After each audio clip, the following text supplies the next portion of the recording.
Welcome to FFRF's Ask an Atheist. I'm Ryan Jane. I'm Colin McNamara. And I'm Liz Cavell. We are all attorneys here at FFRF, and that means we deal with FFRF's many state church complaints. And when we complain about the government advancing religion in violation of the Establishment Clause, there are certain responses that we predictably see every single time, no matter what exactly the complaint is. These are responses that very rarely come from anyone who went to law school or anyone who knows anything about this topic. They're the sort of argument that you'd expect to hear from an ignorant uncle across the table at Thanksgiving, for instance. If you've ever debated state church issues on Facebook or on online forums or with your ignorant uncle across the table at Thanksgiving, I guarantee you've probably seen one of these arguments before. They are absolutely terrible, and they have no basis in law or in fact, but you might wonder how best to respond to them when they inevitably come up again. So today, we're going to talk about our top 5 easily debunked state church arguments and give you our snappiest comebacks for them.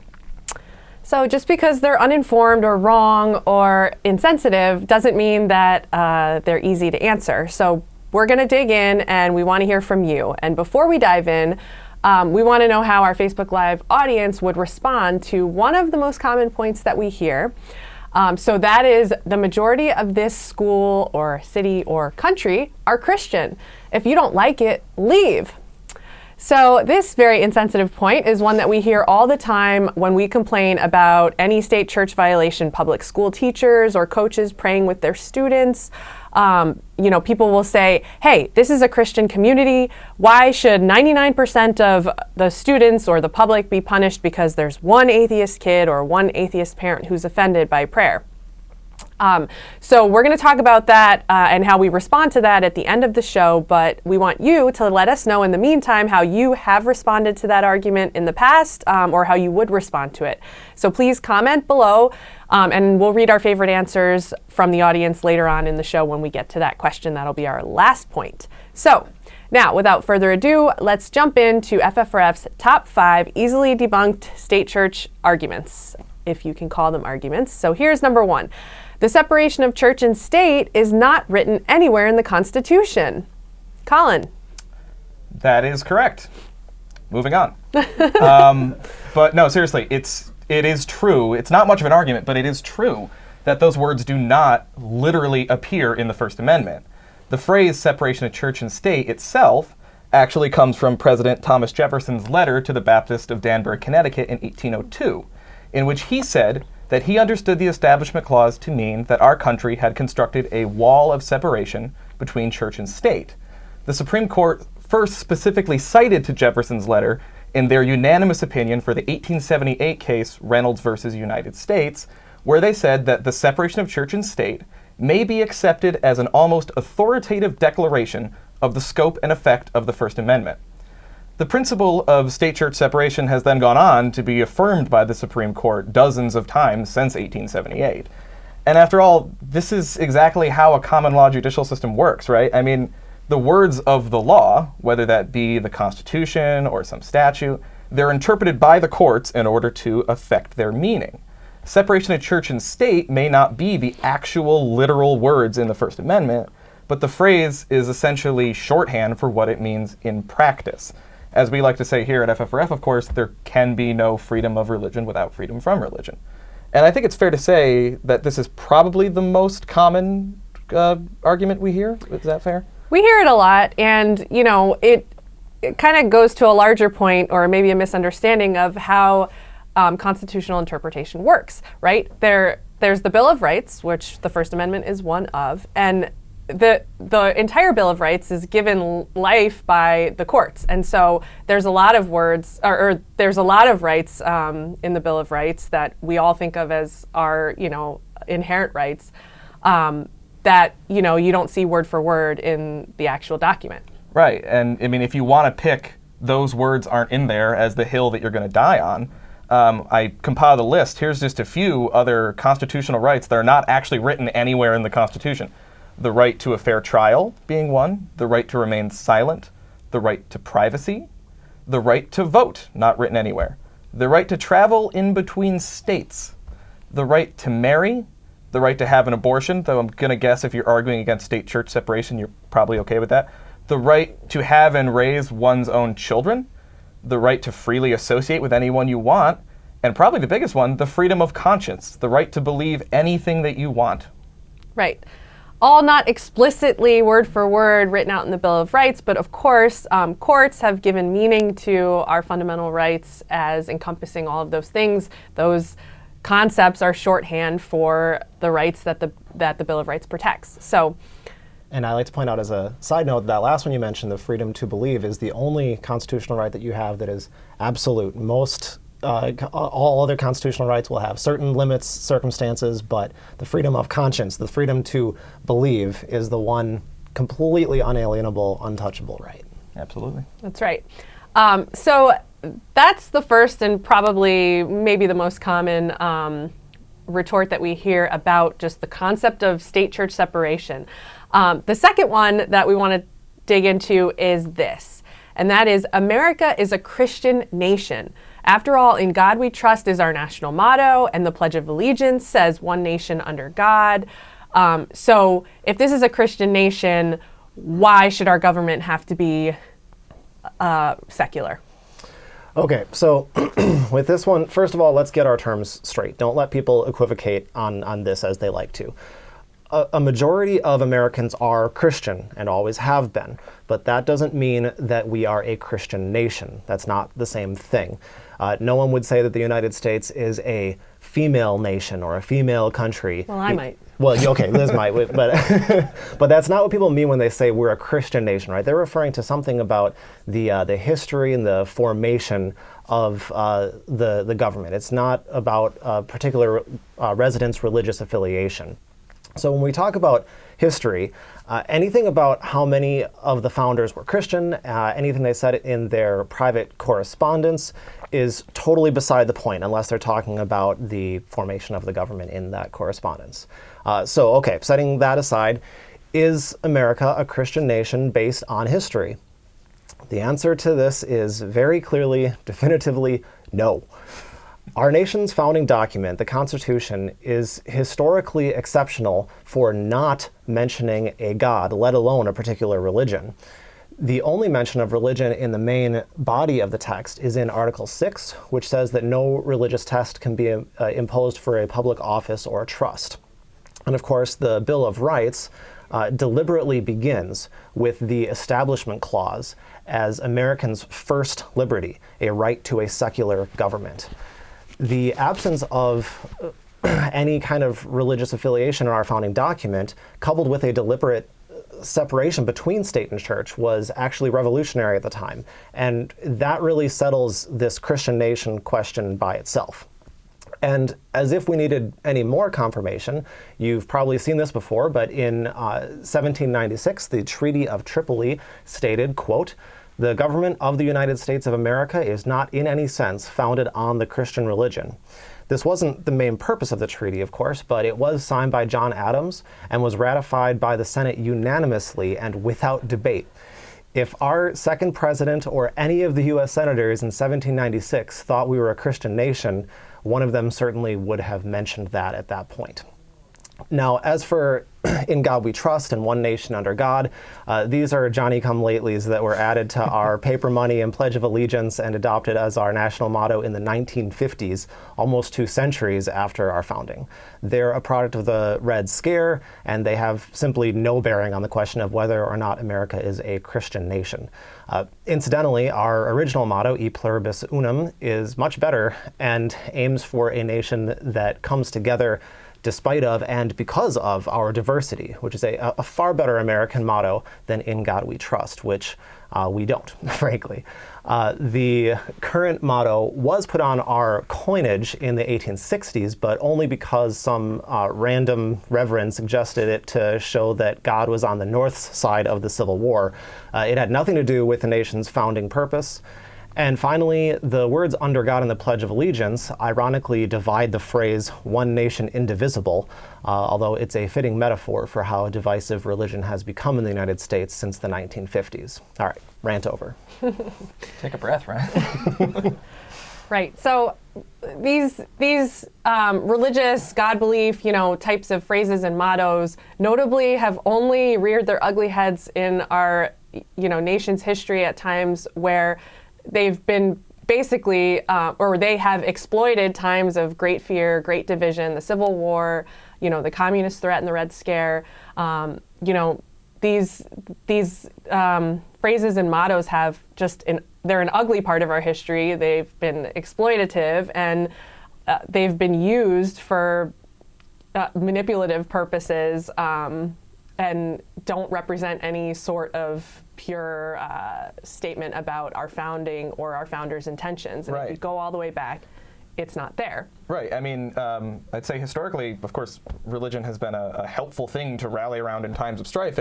A great sort of nationalist ethos, but it doesn't last. I mean, I'd say far better is what we do have, which is that we have the first country on earth that was founded on a secular government. Right. And that is our very proud heritage. We were the grand experiment in having a country that was founded not on divine right, but on a piece of paper and the agreement of a large group of people. And that's something that, we at FFRF are extremely proud of, and that is sort of our true, proud national heritage as Americans. Right, that's the pride of America. Our government is founded on we the people and not anyone's God or anybody's fleeting religious belief that's in the majority one period and not in the majority the next. And it really makes it a shame when you see the modern push to connect patriotism with evangelical Christianity, where they're saying if they point to these 1950s editions and say, well, if you don't believe in one nation under God, then you're somehow not patriotic. Right. And of course the irony is just completely lost on them. Right. You hate our troops because you're not a Christian. But speaking of majoritarian forces, the third state church sort of easily debunked point that gets made to us or is attempted to be made to us is this one. And it's, if participation is voluntary, why do you care if children want to learn about the Bible in public school, or if a coach wants to pray with students, or insert whatever state church violation we're complaining about? If the majority doesn't care and participation is voluntary, why does it matter? This is very common of a reaction, and it's sort of at first blush kind of has this ring of logic, right? So it's not always easy to answer or explain, but of course it's really shallow, it's really insensitive, and it also just shows a basic lack of understanding about the constitutional principles that we're talking about. The Establishment Clause, which, as Colin duly covered, means, if it doesn't say, it means that government cannot endorse religion. Right. And it's part of the First Amendment to the Constitution. The First Amendment is part of the Bill of Rights.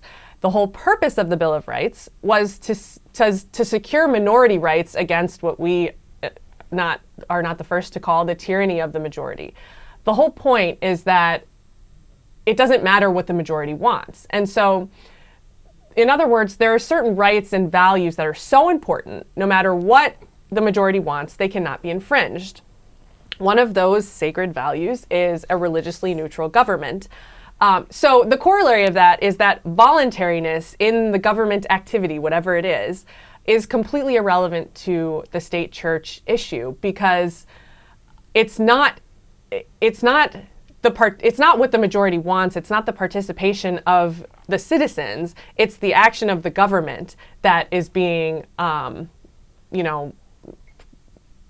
of guided by the First Amendment. So the Supreme Court has addressed this argument directly time and time again. So, people that you're arguing with don't have to believe you, they can believe the U.S. Supreme Court. And they've said this, they've basically said that whether or not participation in a government-sponsored event is voluntary has no relevance to whether that government entity can endorse religion. And here you're seeing a quote from a case called Santa Fe Independent School District v. Doe, and it involved prayer at public school football games, official prayer over the loudspeaker before every game. And the court said here, nothing in the Constitution, as interpreted by this court, prohibits any public school student from voluntarily praying at any time before, during, or after the school day. But the religious liberty protected by the Constitution is abridged when the state affirmatively sponsors the particular religious practice of prayer. In other words, individual students can voluntarily pray on their own time. Nothing stops anyone from thinking, whatever they want in their heads before a football game or any other time at a public school event.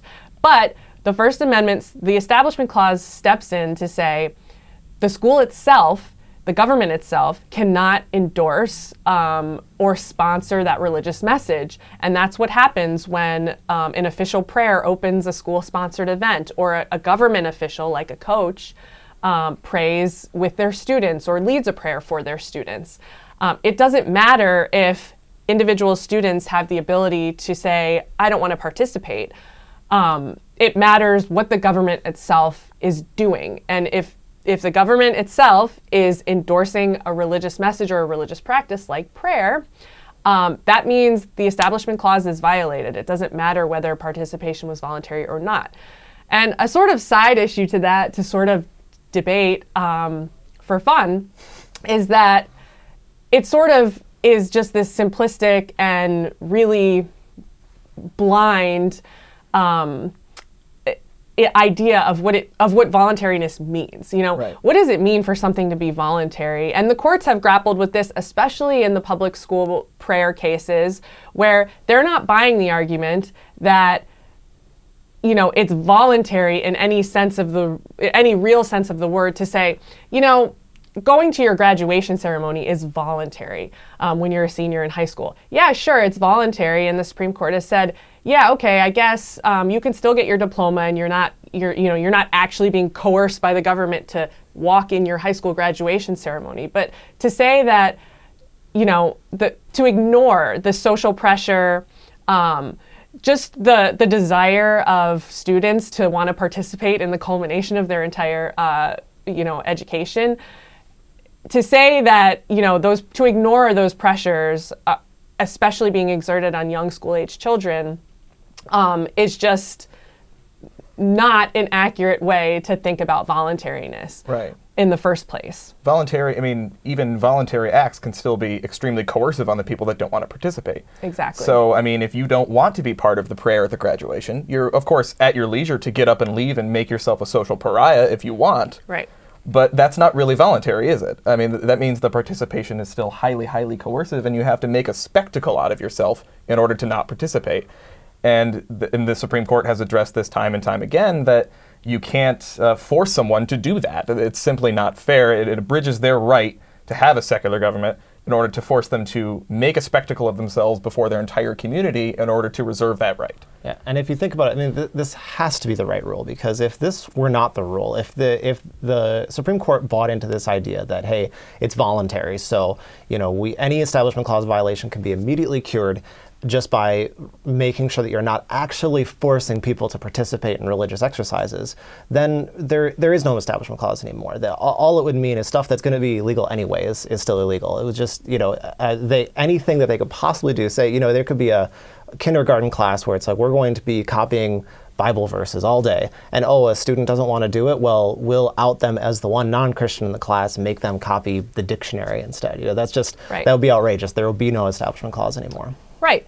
And also what courts have pointed out, and especially, this does slide depending on, courts, this is getting into the weeds, and you don't need to get into the weeds in the comments section of the website blog, but, courts have used voluntariness and this question of voluntariness to sort of inform the coercion analysis, right. Whether or not a government practice is coercive.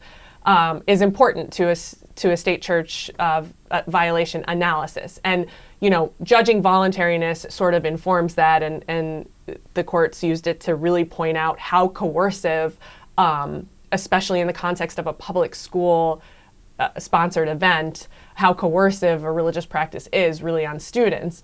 And so that part of thinking about voluntariness, courts have been willing to be a little bit more fluid depending on, whether or not adults are the participants and, whether or not different factors are present. But I think it's important to remember that and courts have said this over and over again in the public school context and in other contexts, which is, the Establishment Clause can't mean that individuals have to choose between, forfeiting their right to participate in something that they want to participate in, that they feel social pressure or just a desire to participate in, like a graduation ceremony, their graduation ceremony.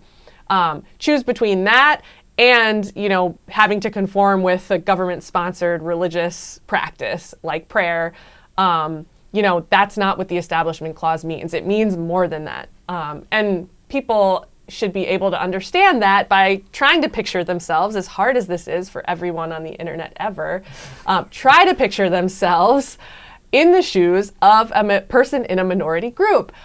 It's very difficult, but not impossible, to imagine what it feels like to sit in your own graduation ceremony surrounded by a room full of Muslim people who are, praying to Allah with the sanction of your school and the administration and everybody, and it's on the mic and it's over the loudspeaker and it's in the program, and you're just there, and it's your school and it's your school district and you're part of that political community, but you're just an absolute outcast, and religion just has no place in the event whatsoever.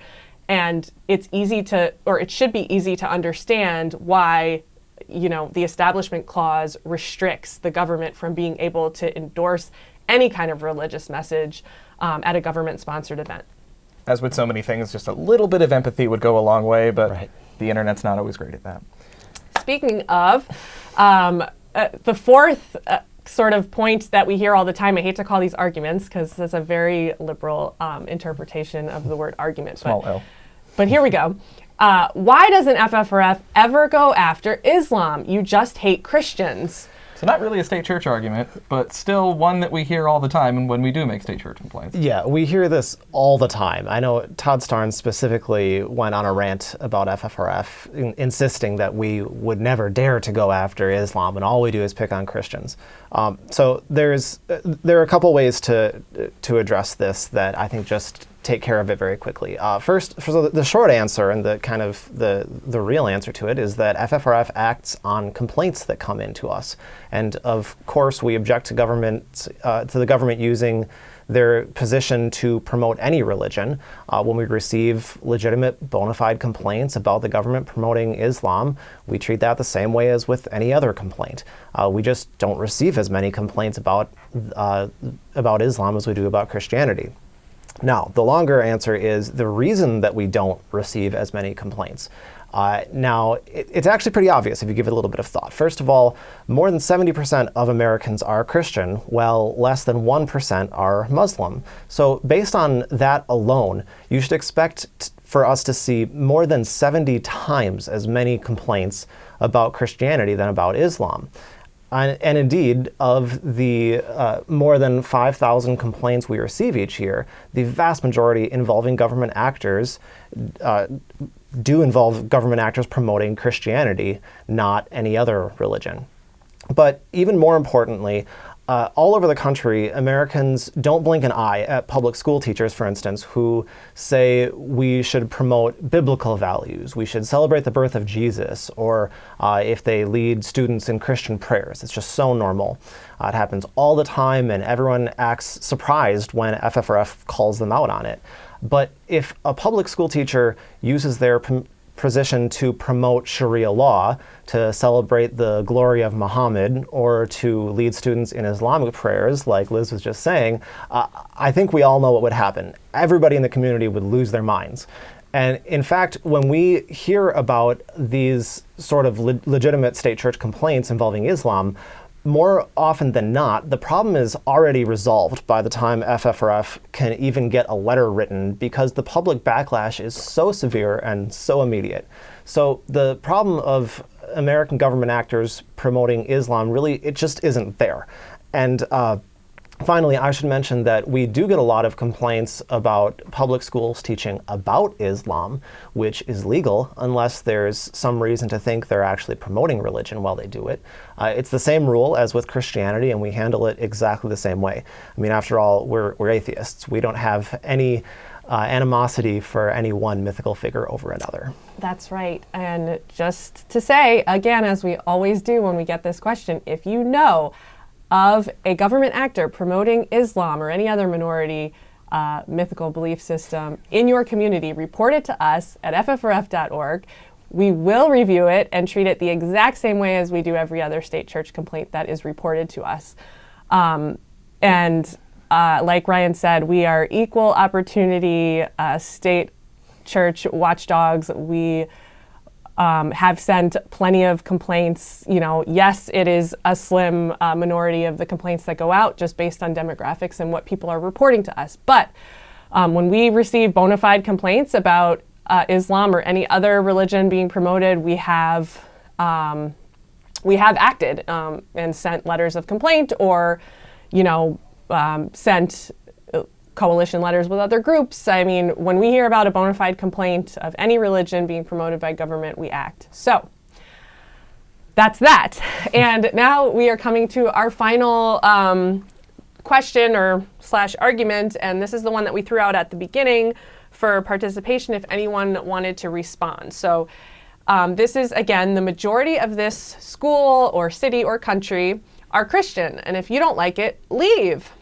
So at the Again, beginning of the very episode, sensitive. We asked you to comment on Facebook with how you would respond to this argument.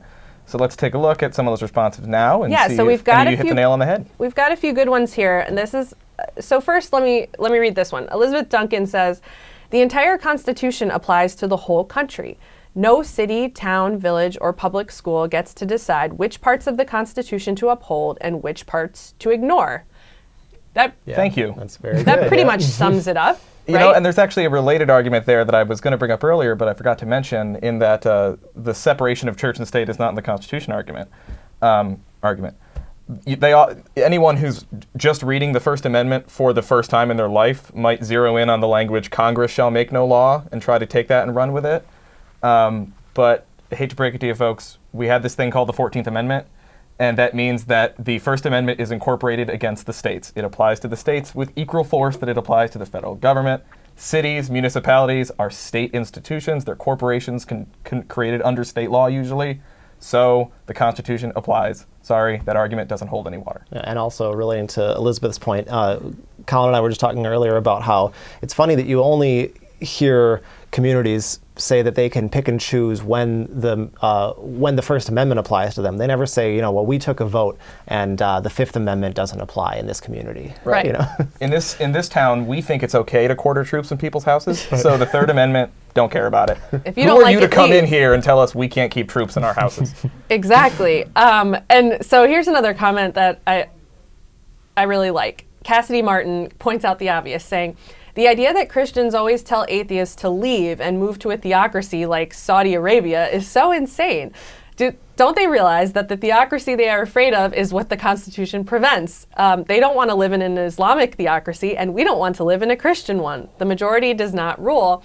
And that's just a really sort of basic point, but we hear it a lot, which is, this sort of confused idea that, you uppity atheists just like wanting to stamp out Christianity, you should move to Saudi Arabia and feel what a real theocracy feels like, right? Like you're so lucky to live in this free sort of half-Christian theocracy that we deign to allow you to coexist in. And it just is this sort of really just bizarre lack of appreciation for, the common ground between what we want and what we desire for ourselves and, for other people who are in a minority religious group. It's really just very simple, but it just seems to get kind of lost in the noise, right? So here's another one. We got a comment that says, from Doug Roberts, "If you don't like it, just leave."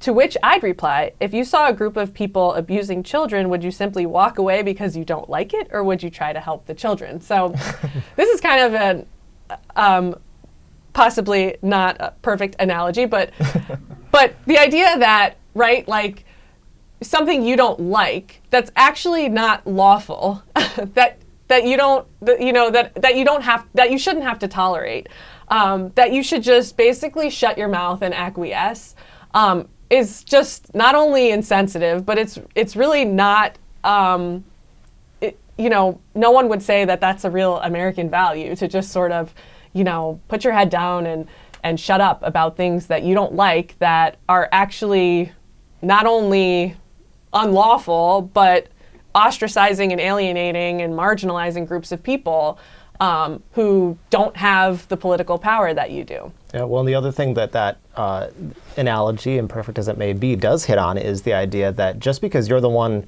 complaining doesn't mean that you're the only victim there. There are other people who maybe are in a position where they are not comfortable sticking their head out and saying, I object to this too. So we see that all the time when we get, when we send a letter, or if we have a local activist who objects to something and they first come and they say, I'm the only non-Christian in this town. And then other people, the emails start coming in. People say, I'm so happy that you did this. I'm maybe like a teacher at the public school, so I cannot risk anything, so right. I can't say it. But so I think that is a point, is they're telling the complainer to leave, but they're standing up for a lot of other people in the community who, for whatever reason, can't complain themselves. Exactly. I mean, this is sort of it goes hand in hand with the genius point that, well, if 99% of the people here aren't bothered by it and you're this out-of-state group, like, why are you complaining? And really, another thing we say to that we just haven't, we didn't mention earlier is, well, statistically speaking, that's just not true. Like, right. We know statistically that there are a lot more people who identify as just religiously unaffiliated, which doesn't mean that they're atheists or agnostics or anything else, but it does mean that they're non-Christian, and probably don't deserve to have to live in an overwhelmingly and oppressively Christian town of, be it of 2,000 people or whatever. We know that even though maybe one rabble-rousing, non-religious person in your community reported something to us, that doesn't mean statistically, that is very unlikely to mean that that's the only person in that group or that's being marginalized, obviously. Okay, so we got a comment here. Let's see. Sorry.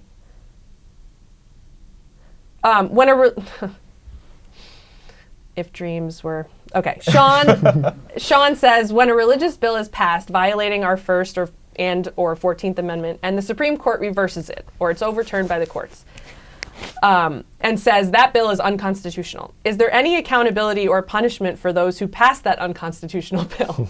If only. Vote. Short answer. Vote. Yeah. And vote. A voting booth. That's yeah, about in it. a word, no, but that is a very fun alternate reality, which I might write a novel about starting tonight. It should be political suicide to be spending your time as an elected official passing bills that are, especially when they're just blatantly unconstitutional, as they often are, and then the Supreme Court just thrashes them and throws it out. It's like, why are you using your limited time and resources? We have actual problems to solve here, right. And you're sitting here passing bills that are not legal anyway. Right. And what's happening more of the time, and Ryan, you're in the thick of this because you do a lot of legislation monitoring for our strategic response team.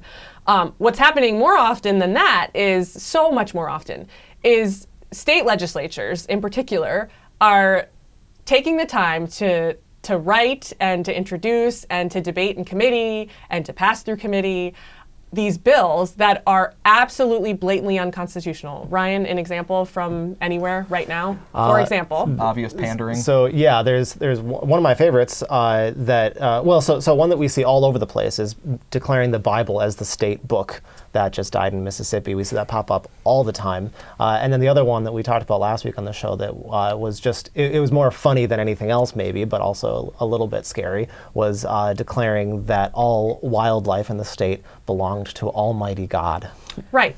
Bills So that have confusing. no hope of passing. Not that they're going to pass and someday get struck down and then we can all live in this utopia where the legislators get punished for their time wasting. They're not going to pass at all. Nobody has any reasonable expectation that these bills will move and pass. They are literally just exercises in pandering and just an absolute waste of time for legislators who are, state legislators who are pretty close to the problems of their state and just wasting time and resources. And this isn't what people send them to the State House to do.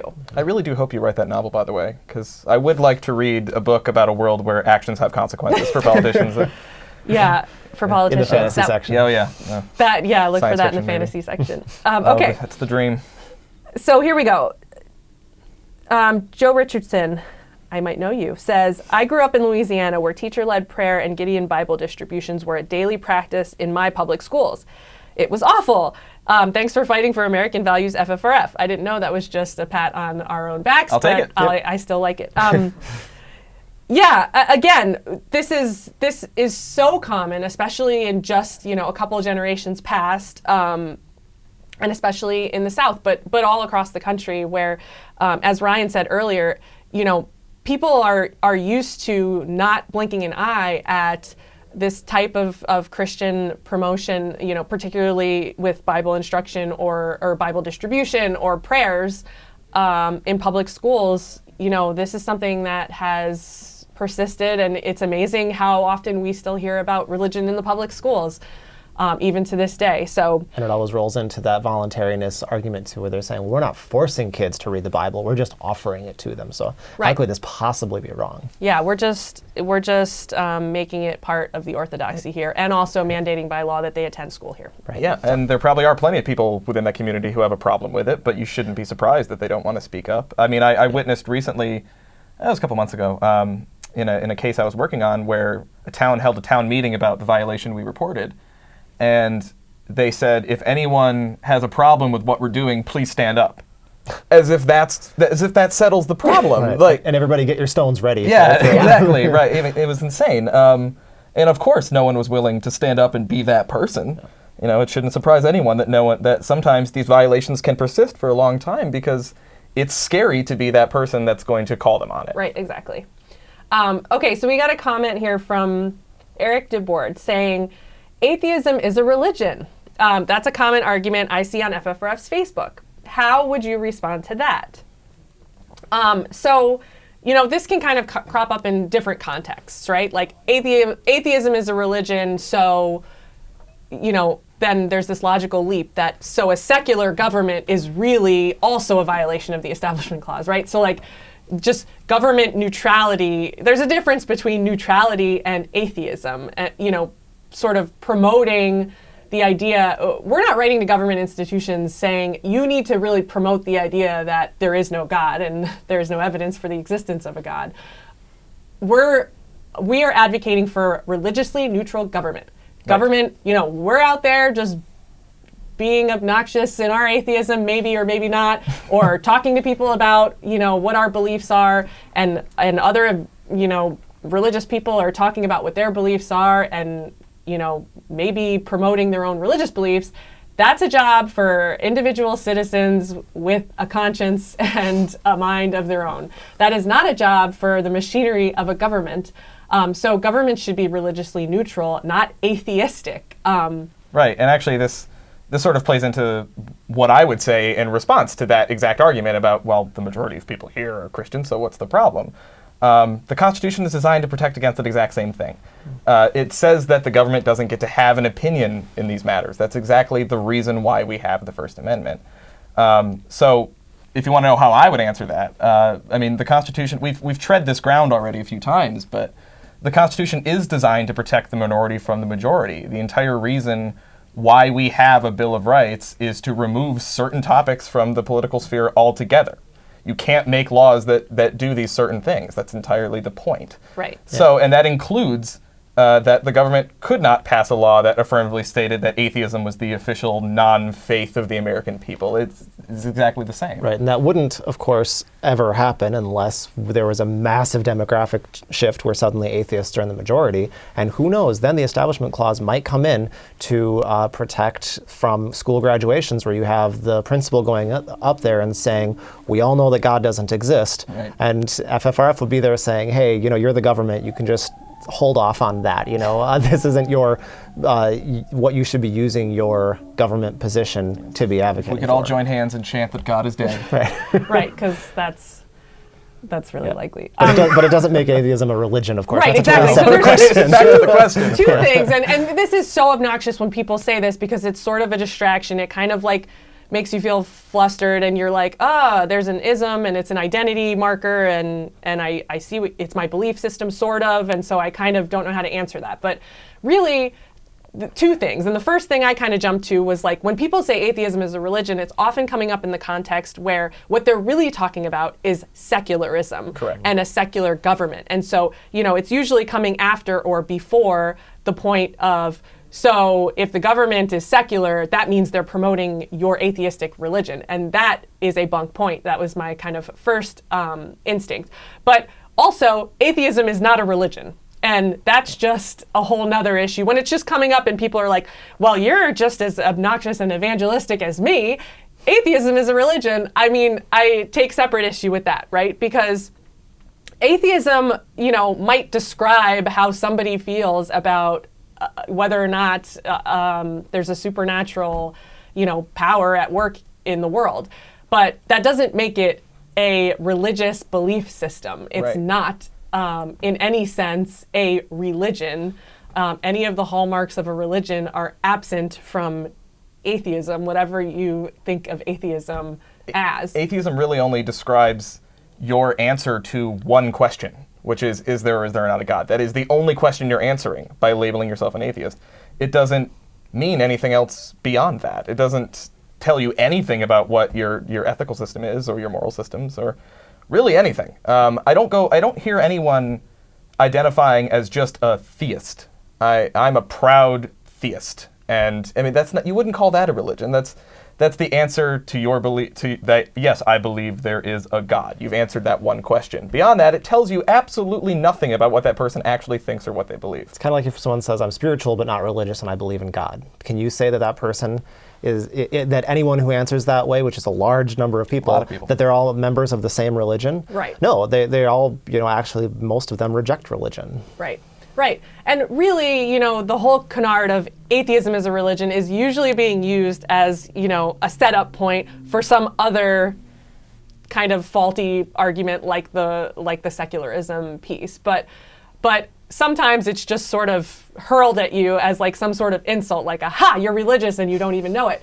And that's just so obnoxious and annoying as a person who works very hard to not be religious and reject all religions on an equal basis. And of course, there are some analogies that I'm sure most of our viewers have heard, but in case any of you haven't, the go-to ones where I like to say atheism is a religion in the same way that baldness is a hair color, or the same way that not collecting stamps is a hobby, or the same way that abstinence is a sex position.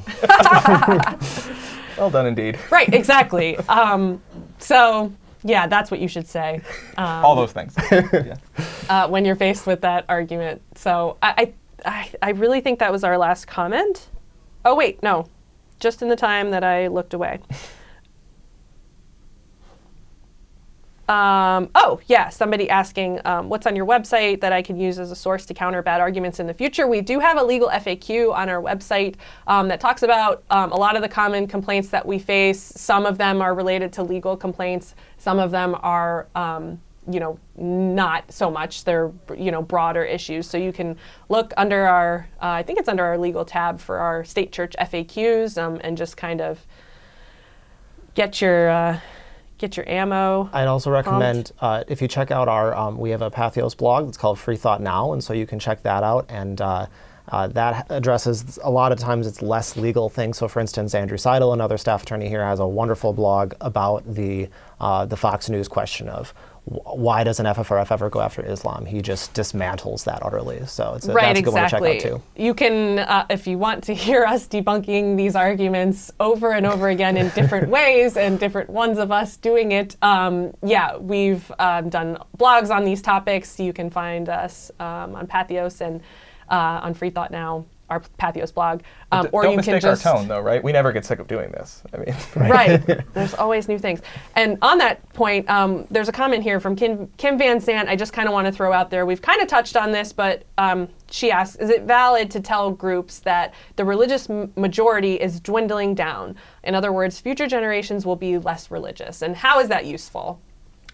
it is true. I mean, the current demographics definitely support that argument. The most recent numbers I've seen, it's now in the demographic of 18 to 29-year-olds. It's 43% in total are non-Christian, 38 have no religion at all, whether that be atheist, agnostic, what have you. And that trend has been continuing now for decades and shows no sign of slowing down.